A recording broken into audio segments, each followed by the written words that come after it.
السلام علیکم ورحمۃ اللہ وبرکاتہ۔ ان الحمد للہ نحمده ونصلی علی رسولہ الکریم، اما بعد، اعوذ باللہ من الشیطان الرجیم، بسم اللہ الرحمن الرحیم۔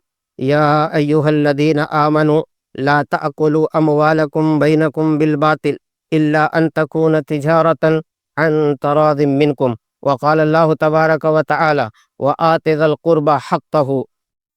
معزز ناظرین کرام، میں نے قرآن کریم کی 2 آیت کریمہ کا ٹکڑا پڑھا۔ آئیے پہلے اس کا ترجمہ سنتے ہیں۔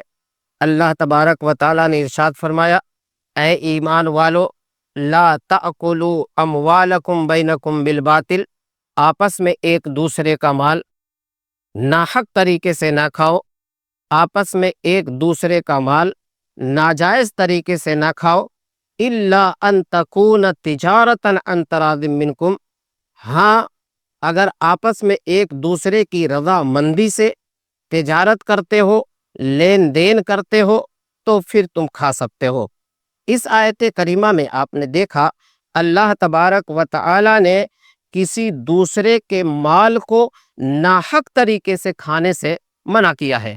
ہم جانتے ہیں یہ ناحق چیز کیا ہوتا ہے، کس طریقے سے مال ناحق ہو جاتا ہے۔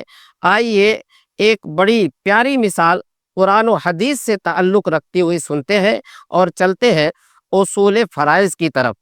قرآن کریم میں اللہ تبارک و تعالی نے اور احادیث کے اندر بھی نبی اکرم صلی اللہ علیہ وسلم نے مرنے والوں کے وارثین کا حق متعین کیا ہے۔ مثال کے طور پر اللہ تبارک و تعالی نے بیٹی کا حق متعین کیا ہے، اور بیٹی کی 3 حالتیں ہوا کرتی ہیں۔ پہلی حالت یہ ہے کہ اس کو آدھا ملے گا، اسی طریقے سے دوسری حالت یہ ہے کہ اس کو 2/3 ملے گا، اسی طریقے سے تیسری حالت یہ ہے کہ بیٹی کو اکیہرا اور دوہرا ملے گا۔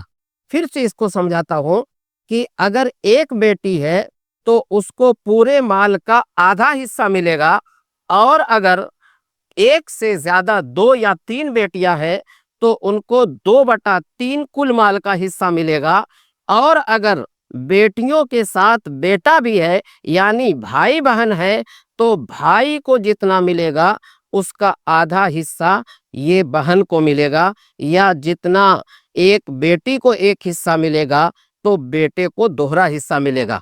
آئیے اس کو تھوڑا اور آگے چلتے ہیں۔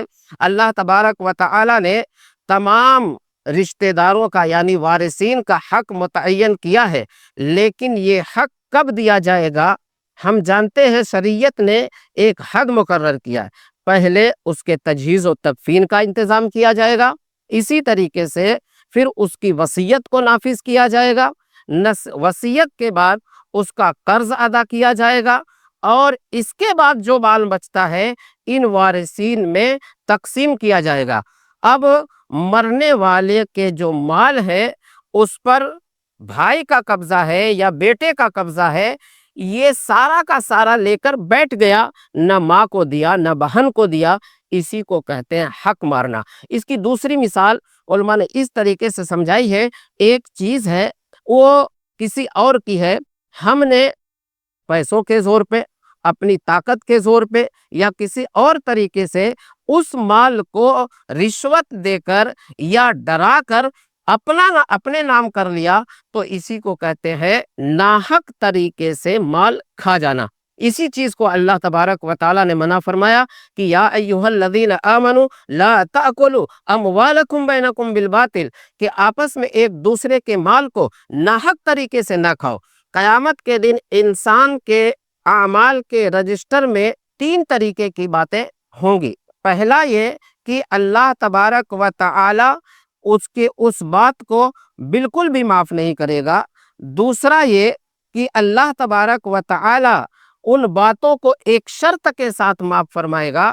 اور تیسرا یہ کہ اللہ تبارک و تعالی کی رضا اور اس کی مرضی ہوگی تو وہ معاف فرمائے گا، اور اگر اللہ نے نہ چاہا تو پھر معاف نہیں فرمائے گا۔ پہلا جس کو اللہ تبارک و تعالیٰ بالکل بھی معاف نہیں فرمائے گا، قرآن کریم میں اللہ تبارک و تعالیٰ نے اس کی وضاحت فرمائی، ان اللہ لا یغفر ان یشرک بہ ویغفر ما دون ذلک لمن یشاء، کہ اللہ تبارک و تعالیٰ شرک کو ہرگز بھی معاف نہیں فرمائے گا۔ دوسرا، اور یہی میرے موضوع سے تعلق رکھتا ہے، کہ اگر بندے کا حق مار کے گیا ہوگا، ناحق طریقے سے کسی کا مال کھا کے گیا ہوگا، ہڑپ کر کسی کا مال کھا کر گیا ہوگا، اللہ تبارک و تعالیٰ صرف ایک شرط کے ساتھ اس کو معاف فرمائے گا، کہ اگر وہ بندہ اس کو معاف فرماتا ہے تو اللہ معاف فرمائے گا، ورنہ یہ گناہ ایسا جرم ہے کہ اللہ تبارک و تعالیٰ معاف نہیں فرمائے گا۔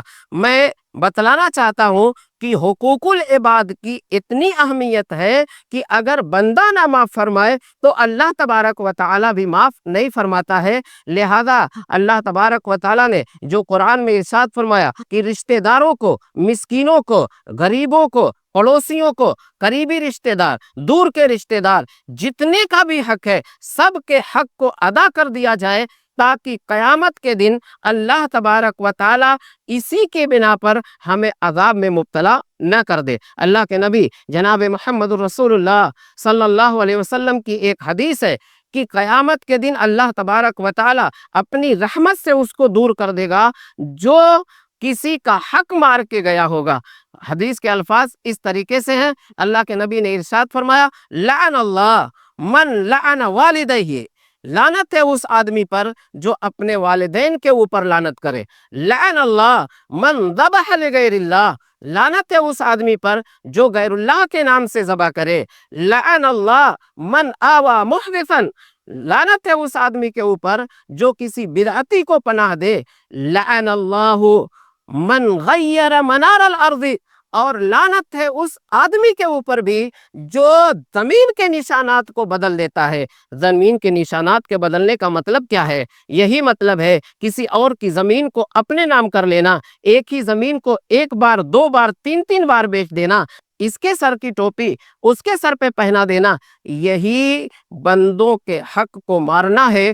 اور قیامت کے دن اللہ تبارک و تعالی اگر بندہ نہ معاف کرے تو بالکل بھی معاف نہیں کیا جائے گا۔ اس سے یہ واضح ہوتا ہے کہ حقوق العباد کی اہمیت بھی اسی طریقے سے ہے جس طریقے سے حقوق اللہ کی اہمیت ہے، اور ہمیں چاہیے کہ جس طریقے سے ہم اللہ کے حقوق کی پابندی کرتے ہیں اسی طریقے سے حقوق العباد کی بھی پابندی کریں۔ اللہ سے دعا ہے اللہ ہمیں اس پر عمل کرنے کی توفیق عطا فرمائے، آمین۔ وصلی اللہ تعالی علی خیر خلقہ محمد وآلہ واصحابہ اجمعین، والسلام علیکم ورحمۃ اللہ وبرکاتہ۔